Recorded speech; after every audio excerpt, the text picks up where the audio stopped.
Space, the final frontier. This is the Observer's Notebook, the official podcast of the Association of Lunar and Planetary Observers. Its mission to explore the solar system, to seek out new observations and data, to boldly go where no podcast has gone before. And now the host of the Observer's Notebook, Tim Robertson.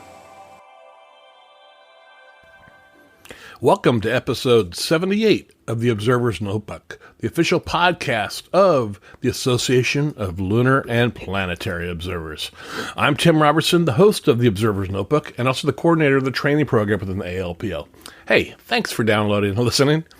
The ALPO collects and analyzes observations of various solar system bodies and associated phenomenon, and publishes detailed reports concerning these bodies in its quarterly publication, The Journal of the Association of Lunar and Planetary Observers. This podcast depends upon donations from you, our listeners, to keep it alive. If you enjoy what you hear on the podcast, you can donate to it via Patreon. You can give as little as $1 a month. If you feel even more generous, for $5, you receive early access to the podcast before it goes public. For a monthly donation of $10, you receive a copy of the Novice Observer's Handbook. And for $35 a month, you receive producer credits on the podcast. You can find us out by going to patreon.com, that's patreon.com/Observer's Notebook. If you're interested in joining the ALPO, membership begins at only $18 a year. You can find out more at alpo-astronomy.org. And yes, we're also on the Facebook. Just search for ALPO Astronomy. And this podcast also has a Facebook page as well. Just search for Observer's Notebook. And if you enjoy what you hear and never want to miss an episode, well, then subscribe. And now, episode 78 of the Observer's Notebook. Enjoy.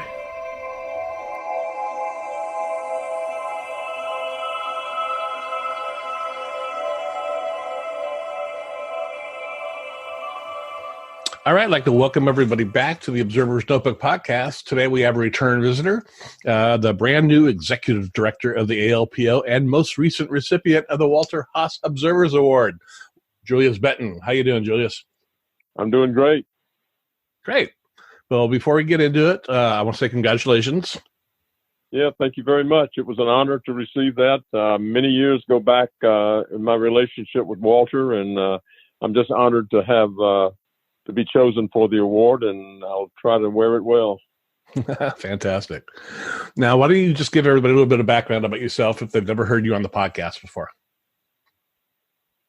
Yeah, I'm the Saturn and Venus coordinator. I've been in that role since 1971. I was a lunar coordinator. Actually, it was called a recorder back in those days, in the early days, but I've just since concentrated on Venus and Saturn for quite a number of years, and it's a labor of love, and I've got quite a few observers that I continue to correspond with, and we are focusing more and more on pro-am cooperation. Oh, fantastic. Now, you are now the executive director. Do you have any plans for the ALPO for the future? Well, the big deal is I'm going to try to focus on making sure the organization's goals move forward. Walter Haas established that premise back many years ago at observations of solar system objects by astronomical instruments that are available to amateurs.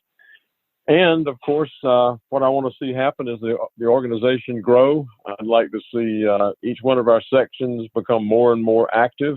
We have many active sections, but some of the ones that haven't been quite as active, having trouble finding observers in some cases, would like to try to improve that situation. It's no one's fault. It's just the fact that some programs get a little more focus in the publicity realm than others do. Cassini for Saturn, for example, was a big thing. Of course, Mars has been very popular. Right. The latest Juno mission has stirred up a lot of interest in Jupiter. And then, of course, the lunar section with the reminiscence of the July 20th, 1969 Apollo 11 event was something that spurred some interest, I hope. But for the future, I just want to see the organization grow. I want to try to have more pro-am cooperation. It's been very successful in many of our sections, and I'd like to see some of these sections that haven't been active in that try to move forward in that direction. Yeah, you've been able to do quite a bit of that with the Saturn section, like you said, working with the Cassini program. Yes, with the Cassini program, and then the Venus program as well with the VEX mission, and the current Japan mission that's been going on in recent years. So we've got good cooperation there, and want to see it continue. Just because the Cassini mission ended in September of 2017 doesn't mean that observers need to stop sending in observations, because obviously we want to try to make sure that we continue sending in the data just like we would for any other program, because those guys really want to receive our observations. I didn't have to ask them to receive them. They ask us for them, which is a really That's encouraging fantastic. thing. Good. That's our reputation. That's good. Now, what is the process for becoming the executive director of the ALPO? Well, as established by our bylaws, we rotate that position. Each person as executive director serves a term of 2 years, and then there's an associate director who assumes the role as a subordinate who can help the executive director out. But that's the way it runs. It's a 2-year term, and I'm going to try to give it my best during the 2 years starting this past summer. This isn't your first go around, is it? This isn't your first go around. This isn't your first time as. No, I've been executive director in the past. It goes back I joined the board in 1995, and I was executive director back maybe 10 years after that for a term. Okay. And it was quite an experience. It's very enjoyable interfacing with everyone, trying to be a good leader. Yeah. Now, this might be a little off topic, but I've seen a lot with ALPO Japan, and I know they're not really an official part of the organization. Is there something we're trying to do to capture the contributors from that into our group? Well, what we want to make sure of is that all our observers from all of the sections, or those who participate in those sections, send their observations to the ALPO, domestic ALPO, right away, send those to our organization. And then what we want to try to do is share the information with the ALPO Japan as much as we can. They have some observers that participate in our programs, but if the ALPO members and those participating in each of our sections should definitely send their observations to us first, and then we'll follow up with a coordinated effort to share that information as need be with other organizations like the BAA, the ALPO Japan, and so forth. Okay. Now, what we're going to get into now is basically a member profile, just getting to know you a little bit better. All right. Yep, that's fine. Okay. All right. So do you have a person or an event that first sparked your interest in astronomy? Yeah, my aunt who lived in Long Beach, California, she was a Army nurse, and was always interested in astronomy, and made her own planisphere. And she sent me my first astronomy book back when I was just a youngster. I think like I was about 7 years old, and encouraged me to read it and start learning the stars. Sent me the planisphere she made, and to go out every clear night and start learning the constellations. And of course, after having done that, I graduated more and more into observing the moon and planets, because those tend to be easier to find, for example. And of course, it didn't require dark skies necessarily, which was something that led me into that realm as well. Now, do you remember what that first book was? I'm trying to remember what it was. It was When the Stars Come Out, or something like that, I believe was the title of it. I don't have a copy of it anymore. It's disappeared in my youth somewhere, but it was one of my favorites. It was like a golden book, I believe. Oh, okay. All right. Now, were you living in the Long Beach area, or were you in the Georgia area where you are now? No, I was actually in the Georgia area. I grew up in Albany, Georgia, and she visited with us often. My mom and my aunt were very close, and we corresponded frequently, and it was an opportunity that every time she would visit, we would go out with we'd go out and observe meteor showers. And then my father gave me my first Unitron telescope back as a youngster. I was 10 years old when I got that, and I started using that regularly, and it led into what I'm doing now, enjoying astronomy and, sharing my interests. Unitron, that's a good first telescope. Yeah, I still have the old thing. It was a 4-inch Do you really? Unitron, and yep, still do.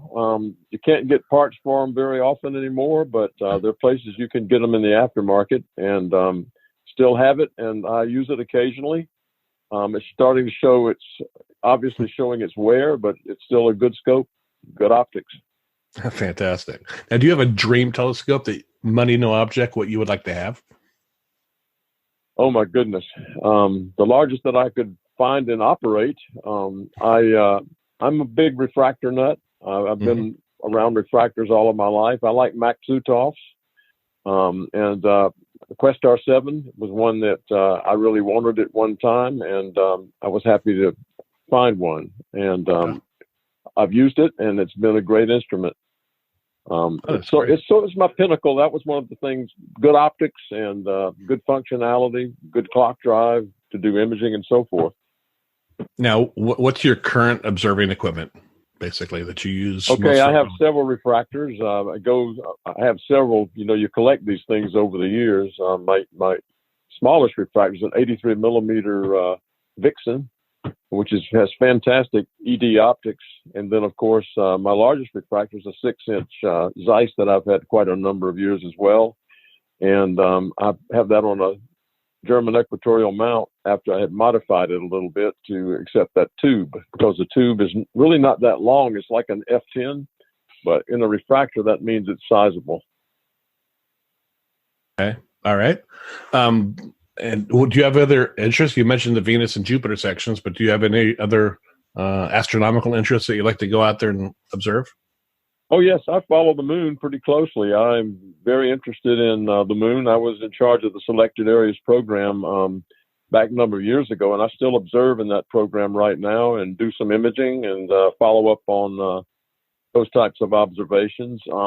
Coordinated years ago with Winifred Cameron, who was sort of a champion for the TLP or LTP observing program, and still try to gather as many simultaneous observations from other lunar observers that I correspond with. The moon is a big interest still, very much so. Yeah, same here. I never lose the fascination with just observing the moon. No, it's just easy to find, and of course it has good image size, and it's just always fascinating and one of my favorite subjects. Do you do any astrophotography? I don't do any astrophotography per se. I did years ago, but I do imaging with the moon and do imaging with Saturn and Venus, and it's something that takes a lot of trial and error.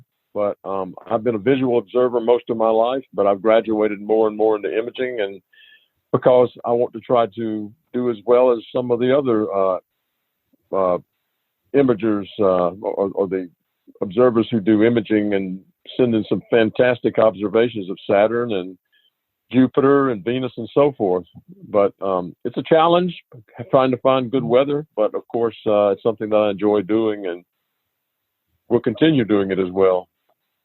Yeah, there's just the advancements in imaging over the past 5 and 10 years. I just can't believe the photographs and the images that we're seeing now with really modest equipment, but now that they can stack these images and all that post-processing, I'm amazed. Oh, absolutely. If you look back at some of the old images and some of the books and some of the images that I've had slides that have been sent to me from the late Charles Capon and some of the other observers that have been part of our organization for many years, compare those with the images now that are being captured with CCDs and imagers and so forth and different wavelengths. It's amazing. Comparing those with some of the professional images from past years rivals those significantly. Yeah, I had Damian Peach on the podcast a while back, and I saw one of his images in a magazine, and I thought, oh, this is a new one from the Hubble. And then I looked, no, Damian Peach, and I'm like, oh my goodness. Yeah, some of these guys are just remarkable. Well, listen, the Saturn program with Cassini, some of the images we've sent them, I've compared some of our images, some of our better images, and Damian Peach is one of the people who sent me images as well. And there's a gentleman down in South Africa, Clyde Foster, and we have another observer in Australia. This has been fantastic stuff they've sent me, and compared with the Cassini images and those with spacecraft overall have been just awesome. They really have been. The comparison is amazing, especially in the big white spot that was imaged on Saturn back in 2010. Right. Now, how did you get involved with the ALPO? I got involved in the ALPO by corresponding with Walter Haas back in the late 60s. I wrote him a letter, told him that I was interested in observing planets because where I lived, I didn't have really dark skies, too many interferences with the street lights and so forth. And of course, the other piece of it is that I was not able to safely go, at least my parents didn't want me to go by myself off to some remote site and run into a risk with issues like that, a young man out by himself somewhere. So Walter sent me a letter right back and told me that he would love to have me as a member. I joined it back in the late 60s. And as things went along, he asked me would I be interested in heading a section. I said, certainly, I would give it my best effort. And that's when it led to Venus and Saturn. That's great. Now, why Venus and Saturn? Is it just because that's what Walter offered you up, or do you have an interest specifically in those two planets? Well, Saturn's my favorite. It always has been. I was always fascinated by the first view of Saturn with my first telescope, and it caught my interest right away, and I've stuck with it ever since. Venus, because I think one of the things about Venus that intrigued me was the fact that it's so bright and so easy to find in the sky, especially, in the day. You can observe it in the daytime as well if you know where to look. Of course, Venus is difficult to observe visually, but now with UV imaging, you can pick up some of the cloud features on Venus quite significantly. And so they both it's kind of grown on me since I've been involved in them. I think Saturn is still my favorite, but Venus is a very close second. Yeah, I remember the first time I looked at Venus with any kind of decent telescope, and I think it was a purple filter on the telescope. All of a sudden, I saw the clouds. I was able to pick out the details without any filters or anything like that. It's just a dot. It looks like a star that doesn't twinkle. That's right. Well, the thing about it is using filters is so important.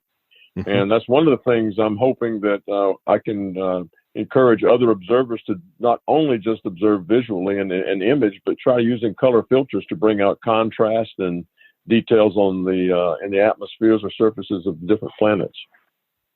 Oh, Looks yeah. great on the moon as well. Definitely, yeah. I mean, I've got the whole series of color filters, and I've been to star parties where I've got this, 14-inch Schmidt-Cassegrain screen set up next to my little 4-inch refractor, but I've got a blue filter on, and we're both looking at Jupiter. And just what the blue filter does to Jupiter, I was outdoing this huge C14. So it was like, that's just by putting a $15 filter on your telescope. Oh, absolutely. It's a shock for a lot of people who don't realize. And that's one thing I'm trying to encourage observers, to be a member of the ALPO, but we don't want to set an inflexible minimum for the size telescope you have to participate in our programs. Getting out and observing, learning more, and that's the main thrust. And then as you go and learn more and move forward, you might find an initiative to go get a bigger instrument and find something that you can handle. The main thing is regardless of the size of the telescope, is to use it. Okay. Now, stepping back in time a little bit, you were born in Savannah, Georgia, I believe? No, actually, it's Albany, Georgia. Oh, Albany. And, okay. Then we ended up in Savannah, Georgia, with my father being involved in the sugar industry, and we moved here and been here ever since. Of course, I've lived other places. Lived in Pennsylvania and lived in South Carolina for a while, but I was involved with Questar for quite some time and some instrument development, which was important. Oh, really? What did you do there? I was involved with new instrument development, new product development, and we were involved in helping spearhead the first Questar 12, which was quite an expensive instrument to own. But of course, we've had several people in the military as well as in the law enforcement. And also the other thing about that too is that the 12-inch telescope was used for special effects by a company up in New York, Brand Farron and Associates. It was used in, I think, some of the other movies sci-fi movies that were prominent at the time. Oh, really? Huh. Yes. Now, what's your educational background? Yeah, my educational background, my degrees are in environmental science, physics. That's what I was involved in. I minored in astronomy, but when I got involved in the ALPO and using my education to spearhead my interest even further, just made me happier to involve other people. And when I was teaching at the university for a while, I went ahead and enlisted some other students involved in some of our research programs that we're involved in. Oh. So it goes back a number of years, but I grew up in a family that emphasized interests in education and just moved forward with that for advanced degrees, and ended up doing something that I always wanted to do, and that was get involved in some of the shuttle program activities. Now, what did you do with the space shuttle? We were involved in some special projects, and it was tied in with some special optics, surveillance type things, and then of course there were some different wavelength sort of activities involved in that grew into programs that were government spearheaded programs that involved surveillance, which of course some of those were confidential. Right.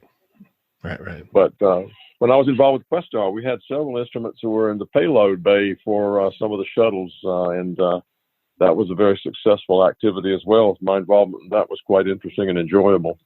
Well, that's fun. Yeah. Working in the space program I do right now, and it's a lot of fun. I mean, something different every day. Now, it had its challenges, but of course, yes, it's something that I've always enjoyed. Great. Now, you said you did you teach astronomy? Yeah, I did teach an astronomy course. I did that, and also I was always teaching physics. And then, of course, I got involved after I was involved with teaching. I got involved with General Dynamics in the aerospace industry, and that's where I got heavily involved with some of the NASA activities. So General Dynamics is quite a significant company, and I retired from there back in 2014. So how's retirement? It's great.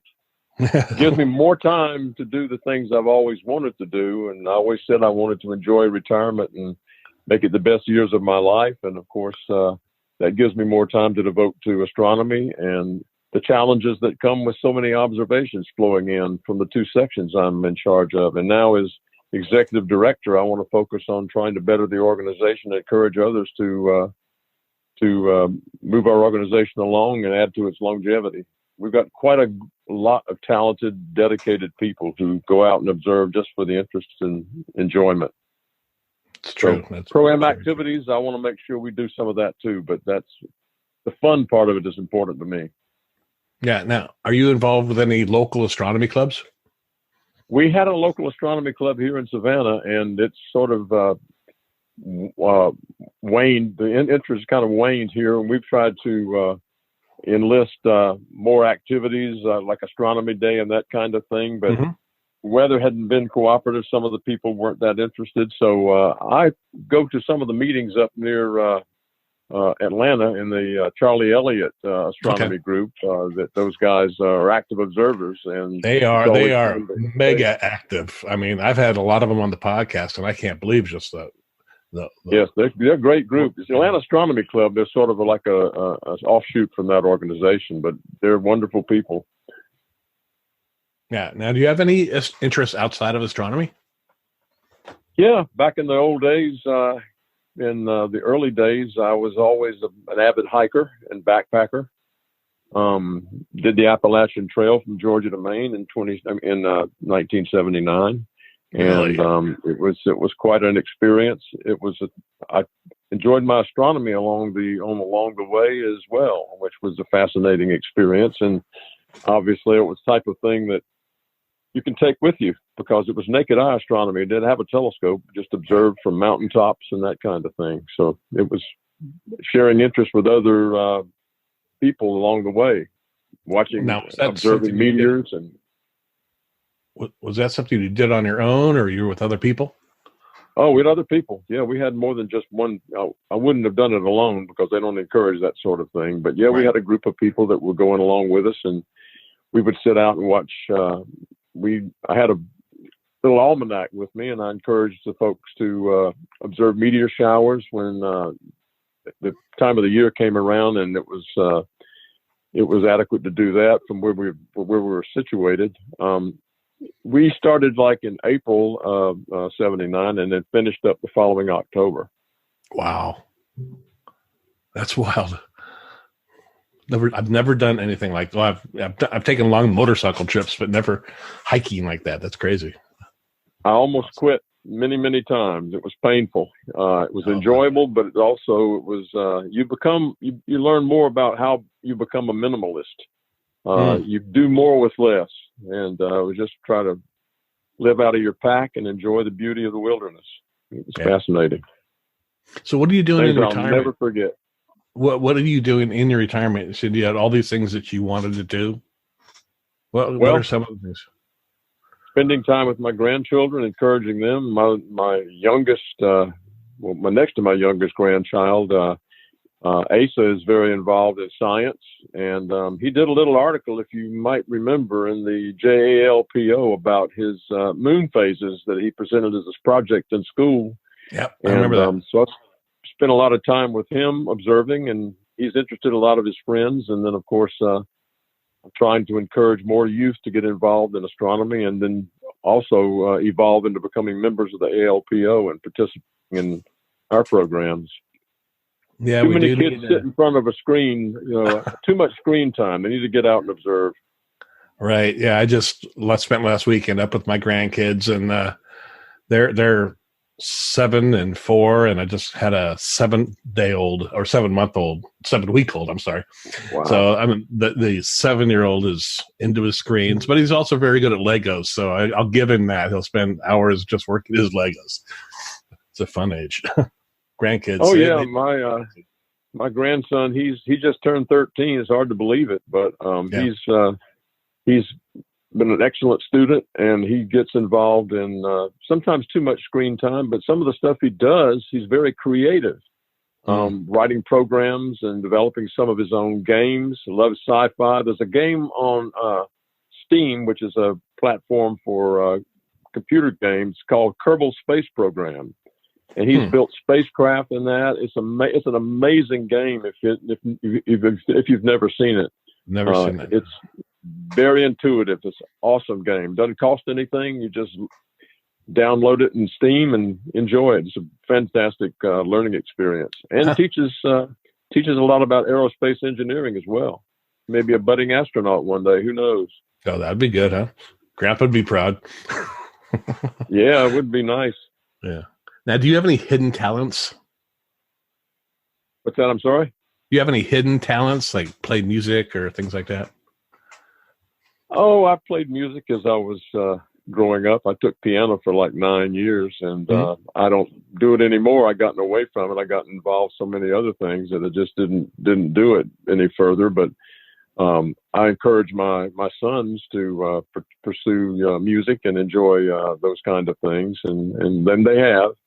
But I still enjoy it. But it's one thing that I don't perform. I don't play music anymore by myself. But times change. That's true. Life gets in the way. What in your life right now makes you excited? Oh, well, the main thing is being able to spend the time I want to spend observing.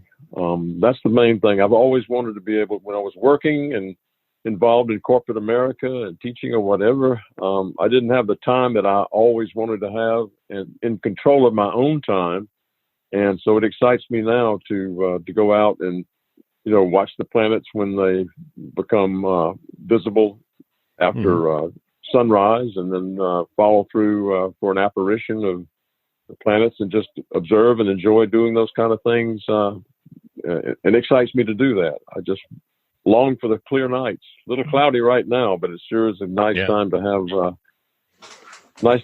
those things to do when you're retired. You don't have to answer to anybody. Yeah, Jupiter and Saturn looking very nice right now too. Oh yeah, absolutely. Very nice. Well, part of this member profiles, we have a series of 10 questions that we ask, and some of them are a little off the wall, but it's just to get a little way, just to get to know you a little bit better. Okay. Yeah. All right. So the first one, on a scale of 1 to 10, how weird are you? Oh, I guess in some perceptions, those who see me out observing sometimes can be a little eccentric. Yeah, kind of eccentric. Yeah, I'd say maybe 8. Maybe 8. Oh, really? Really? You're that weird? Wow. Yeah, okay. I've met you a few times. The opinions of others sometimes about astronomers, and we kind of have our heads in the sky, There you go. Now, what is the furthest you have traveled for an astronomical event? Oh my goodness. Gosh. It was not an astronomical event, but we did observing in Turkey, where my son Matthew lives, and he teaches English there. And really? So it wasn't a true astronomical event, but we did observe near the Lycian Way, and right on the banks of the Mediterranean. And it was nice. We observed meteor showers. That was one of the fascinating. I didn't have a telescope, so we observed meteors, and then but it wasn't a bona fide meeting. I guess in the United States, as far as going to meetings, would be out west, and then of course all over the country for different Astronomical League and ALPO meetings, and then to Canada for a few others. What about? Are you into total solar eclipses and things like that? I observed them. I don't travel to the total solar eclipse. I don't go on the cruises or travel to those, although those that are fairly nearby, I don't miss the opportunity to observe them and to image them. But yeah, I think it's fascinating, but something that it just takes too much time away from normal activities to go away and be gone that long. Yeah. So what is your go-to food order at your favorite hometown restaurant? Oh, my goodness. My favorite is Fox and Fig here in Savannah. It's a vegan restaurant, and I'm vegan. Are you really? And oh, yes. I've been that way for quite a few. What's that? I'm sorry? How long have you been vegan? Oh, for about 5 years. What really led me into that more and more is I had bypass surgery back in 2018, and it's a life-changing experience. Never had a heart attack, but they found some blockages, had that done, and the doctor said if you can eat more healthy, eat a healthier diet, because all that builds up over time. Right. I ate too many burgers, I guess, over the years, and now I've just gravitated towards the vegan. I was vegetarian at first, but now I'm vegan. So okay, I don't eat meat. Okay, so what would the food order be at this restaurant? And what's the name of the restaurant again? It's Fox and Fig. Fox and Fig. I love the name. Oh, it's awesome. It really is. It's great. And anyone that comes to Savannah that wants to try something different, I recommend it very highly. There's one up in Nashville, North Carolina that I frequented when I go up observing on the Blue Ridge Parkway at Shining Rock Wilderness. I go to, it's called the Laughing Seed, which is also a vegan restaurant. It's wonderful. But yeah, what I order on the menu is a thing called the eggless quiche and the gunslinger pancakes. They're all vegan, all plant-based. Really? Gunslinger pancakes. Yes. It's amazing. So it's hard to believe that anybody could make vegan pancakes, but they are. What makes them vegan? How do they do that? Well, they use non-dairy products. It's a special type of, they use a special type of plant.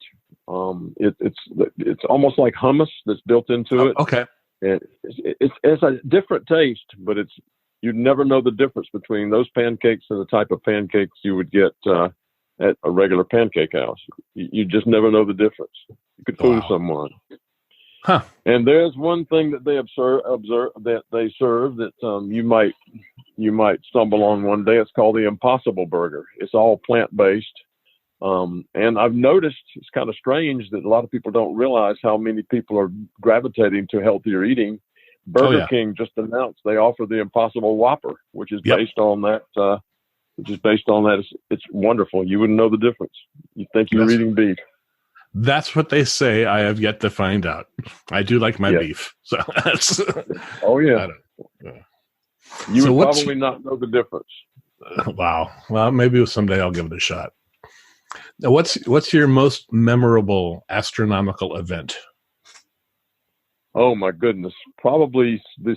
And I mentioned solar eclipses before, but watching the solar eclipse back in 1970, that was quite a memorable event because I'd never seen a solar eclipse. That's why I remember that so vividly. And then Halley's Comet. That was another one back, in '86 when it was in close approach. So those were probably my most memorable. And then, of course, watching the impacts of comet Shoemaker-Levy into Jupiter in 1994 was also quite a memorable experience as well.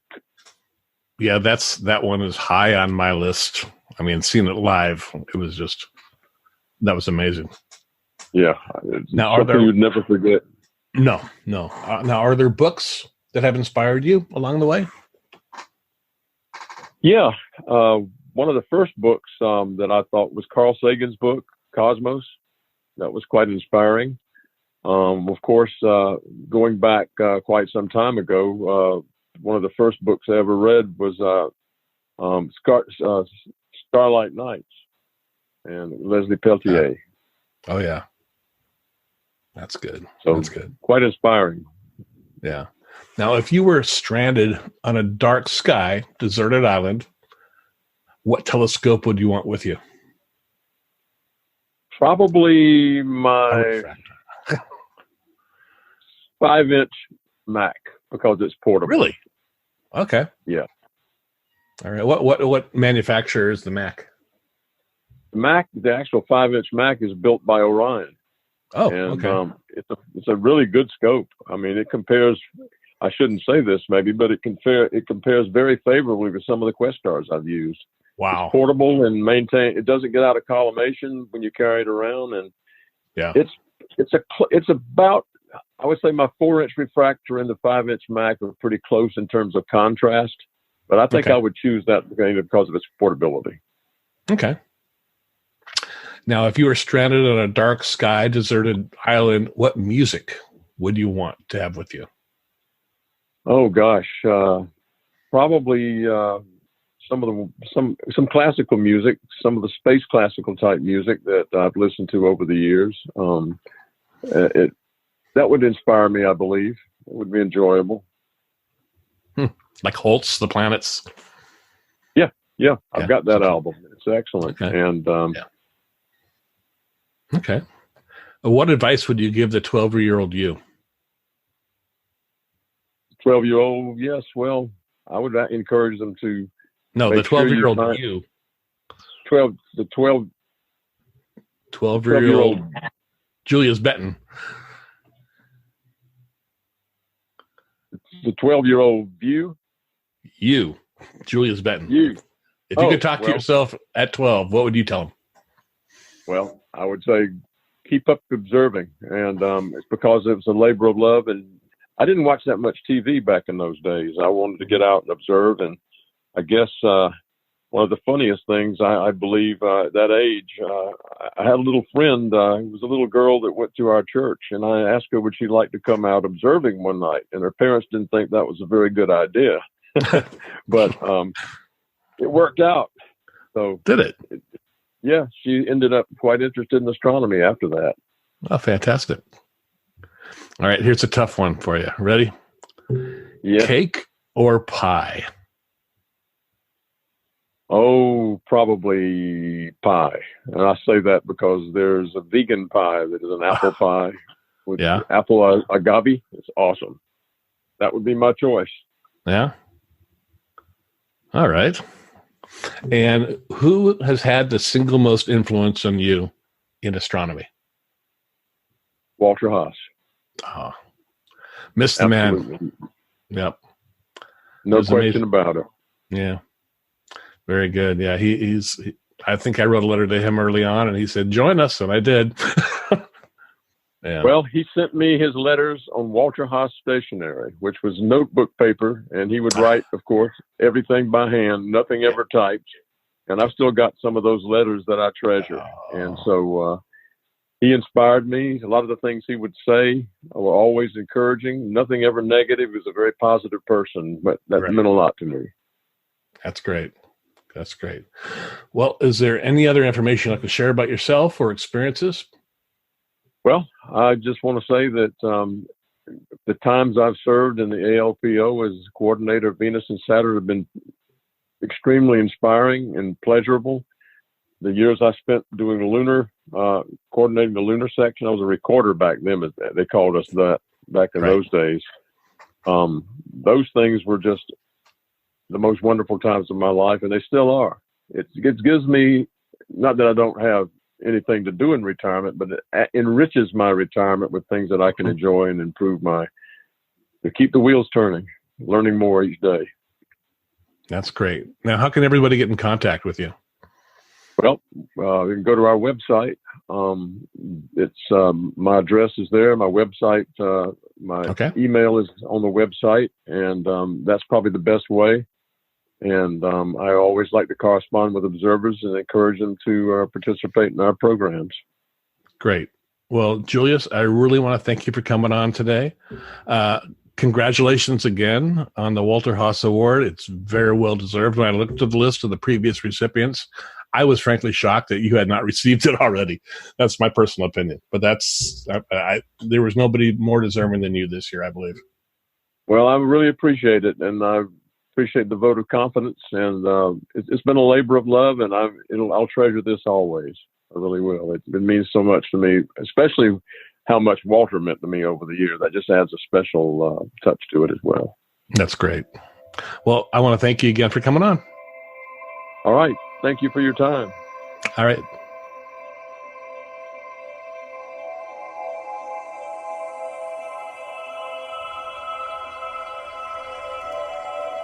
Well, that'll do it for this episode of the Observer's Notebook podcast. Again, I want to thank Julius Benton for coming on and talking about his life, his career, and his recent award. No one else, I really believe, was as deserving as him this year. We upload a new episode of the Observer's Notebook on the 1st and 15th of every month. You can subscribe to us on iTunes. If you do, please rate and review us. I do appreciate it.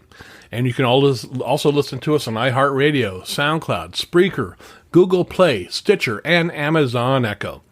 You can help support the podcast by donating to it via Patreon. You can give up to $35 a month, where you will receive 1 year's membership to the ALPO and producer credits on the podcast. And with that, I want to thank the producer of this podcast, Steve Siedentop, for his generous support of the Observer's Notebook. The link for Patreon, as well as the link for the ALPO, is in the show notes. You can contact me via email at commentman@commentman.net or on Twitter at ObserversNBPod. Until next time, my hope is you always have clear and steady skies. Thanks for listening.